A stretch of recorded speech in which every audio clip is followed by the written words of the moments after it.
হাতে নিতে হবে, এইগুলো আস্তে আস্তে আমাদের পরিকল্পনায় আনতে হবে। তাহলে এই সমাজ থেকে দরিদ্রতা দূর করা অনেকখানি সম্ভব। নতুবা এই দুই সন্ধ্যার জন্য কিছু সেমাই, কিছু চাউল ডাউল এই দ্বারা দরিদ্র মোচন করা আমার দৃষ্টিকোণ থেকে কখনো সম্ভব না। উপস্থিতি সম্মানিত, তারপরেও আপনারা এসেছেন, আপনাদের ধন্যবাদ।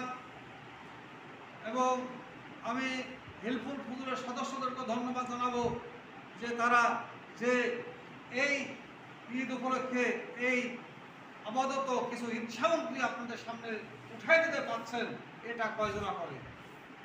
অনেক আপনার পাশে প্রতিবেশী অনেক ধনী লোক আছে, আজকে নাটকের মাঝখানে ওটা ফুটে ওঠে। আপনারা দেখলেন দারুল আমান হাফিজে মাদ্রাসার ছাত্ররা, ছোট ছোট ছেলেরা, এখানে নাটক প্রশিক্ষণ হয়, এখানে গজল, কেরাত, হাম, নাত এবং ওয়াজ প্রশিক্ষণ আমরা দিয়ে থাকি।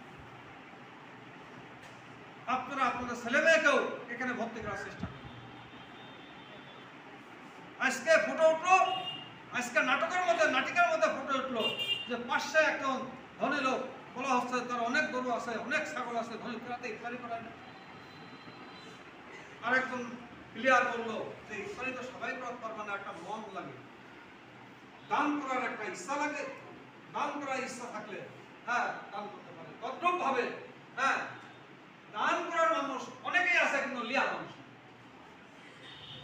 ওইগুলা ধনীদের থেকে তুলে নিয়ে একসঙ্গে যে করবে, একসঙ্গে করে দরিদ্র মাঝখানে বন্টন করবে, ওই একসঙ্গে করা মানুষটার অভাব বর্তমান সমাজে এখনো রয়ে গেছে।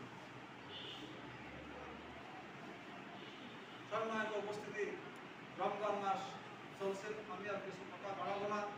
আমি সবাইকে ধন্যবাদ জ্ঞাপন করে, এবং যারা উপস্থিত আজকে মূল্যবান সময় ব্যয় করে এখানে আসছেন, তাদেরকে ধন্যবাদ জ্ঞাপন করে আমি এর কিছু মৌলিক কথাবার্তা, কি পরিকল্পনা, তার ভবিষ্যৎ সম্বন্ধে, এই হিলফুল ফুজুর কমিটি সম্বন্ধে কিছু কথাবার্তা বলার জন্য আব্দুল হামিদকে আমি অনুরোধ জানাচ্ছি। আব্দুল হামিদ স্বামী কিছু বক্তব্য রাখার জন্য আমি অনুরোধ জানাচ্ছি। অনুষ্ঠানে তারা সমবেত হয়েছে, প্রথমে আমি তাদেরকে অন্তরস্থল থেকে ধন্যবাদ জ্ঞাপন করছি। একটা বিষয় আপনাদেরকে বলা দরকার, আমাদের এই সংগঠনের সদস্য খুব বেশি না, হাতে গোনা আমরা 6 থেকে 7 জন ডলার। তারপরে কিছু ঘাটতি হয়ে গেলে আশপাশের মুরব্বীদের কাছ থেকে দিয়ে একটা ব্যবস্থা করে থাকি।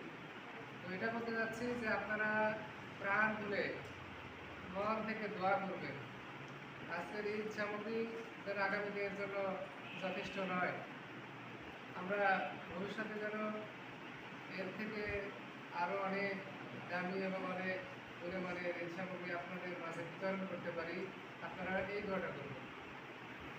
আমাদের আপনাদের কাছ থেকে অন্য কোনো কিছু আশা নাই, একটাই আশা হচ্ছে আপনাদের দোয়া পাওয়া। দেখেন, এই যে আমরা সর্বপরিসরে হলো যে কাজটা করছি, এই দায়িত্বটা কিন্তু এলাকার সমাজের যারা বিত্তবান ব্যক্তি ছিল তাদের দায়িত্ব।